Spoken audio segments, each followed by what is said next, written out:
कहानी है एक ऐसे राजा की जो तीर चलाने में माहिर था। ये राजा बिना देखे भी निशाना लगा सकता था। वो थे पृथ्वीराज चौहान, दिल्ली के एक बहादुर योद्धा और शक्तिशाली शासक। पृथ्वीराज की जिंदगी एडवेंचर और ब्रेवरी से भरी थी।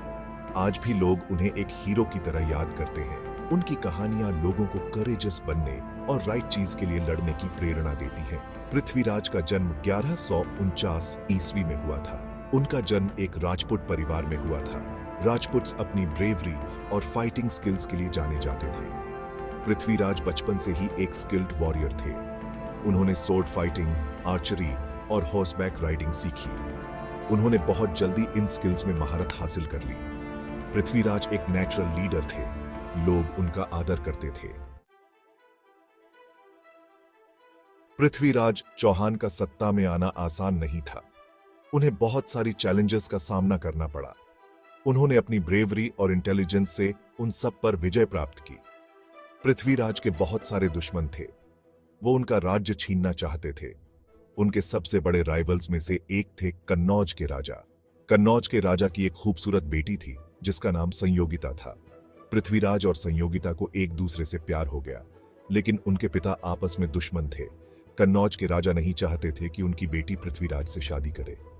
पृथ्वीराज हार मानने वालों में से नहीं थे। उन्होंने संयोगिता का हाथ जीतने का फैसला किया। उन्होंने एक डेयरिंग एस्केप प्लान बनाया। वो अपने सोल्जर्स के साथ कन्नौज पहुंचे। वो संयोगिता को अपने साथ ले गए।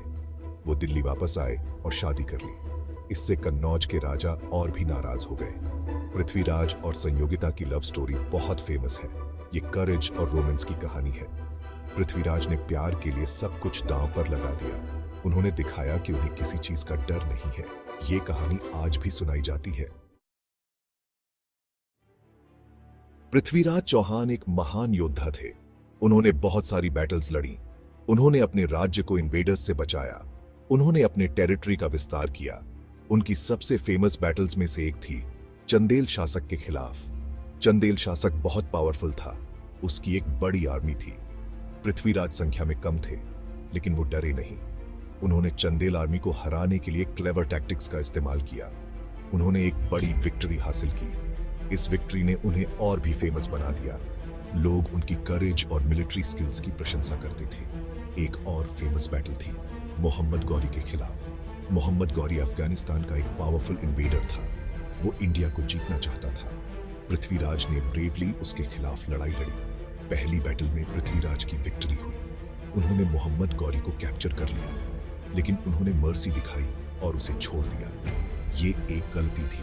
मोहम्मद गौरी एक और भी बड़ी आर्मी के साथ वापस आया। उसने फिर से पृथ्वीराज पर अटैक किया। इस बार पृथ्वीराज हार गए। उन्हें कैप्चर कर लिया गया और बाद में मार दिया गया। पृथ्वीराज की हार इंडियन हिस्ट्री में एक टर्निंग पॉइंट थी। ये इंडिया में मुस्लिम रूल की शुरुआत थी। पृथ्वीराज चौहान सिर्फ एक योद्धा नहीं थे। वो एक वाइज और जस्ट रूलर थे जो अपने लोगों की डीपली केयर करते थे। अपने शासनकाल में उन्होंने टेम्पल्स और फोर्ट्स बनवाए और आर्ट एंड लिटरेचर को बढ़ावा दिया। उनका कोर्ट लर्निंग का सेंटर बन गया, जहां बहुत सारे स्कॉलर्स और पोएट्स आते थे। पृथ्वीराज आर्ट्स के पेट्रन थे। वो टैलेंटेड आर्टिस्ट्स को सपोर्ट करते थे और उन्हें ब्यूटीफुल वर्क्स ऑफ आर्ट बनाने के लिए इनकरेज करते थे। वो खुद भी एक पोएट थे। उन्होंने लव, वॉर और नेचर के बारे में पोएम्स लिखी, जिन्हें आज भी पढ़ा और एडमायर किया जाता है। पृथ्वीराज एक मल्टी टैलेंटेड इंसान थे। एक स्किल्ड वॉरियर, एक वाइज रूलर और एक टैलेंटेड पोएट। वो एक ट्रू रेनेसांस मैन थे। उनकी लेगेसी उनकी मिलिट्री अचीवमेंट से कहीं आगे तक फैली हुई है। उन्हें आर्ट्स के पेट्रन और कल्चर के प्रोमोटर के रूप में याद किया जाता है। पृथ्वीराज चौहान की कहानी आज भी रेलेवेंट है। वो करेज, रेजिस्टेंस और अपने होमलैंड के लिए लव का सिंबल है। उनकी जिंदगी हमें सिखाती है कि राइट चीज के लिए स्टैंड अप करना चाहिए और अपनी बिलीफ्स के लिए फाइट करना चाहिए।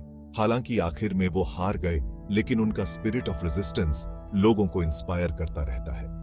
पृथ्वीराज की कहानी इंडिया की रिच हिस्ट्री की याद दिलाती है। वो दिल्ली के लास्ट हिंदू किंग्स में से एक थे और उनका रेन ग्रेट कल्चरल अचीवमेंट्स का टाइम था। उनकी कहानी हमें अपनी कल्चर और हेरिटेज को प्रिजर्व करने की इंपॉर्टेंस की याद दिलाती है। आज पृथ्वीराज चौहान को एक नेशनल हीरो के रूप में याद किया जाता है।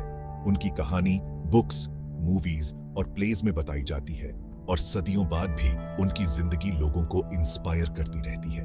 वो इंडिया के इंड्यूरिंग स्पिरिट का सिंबल है।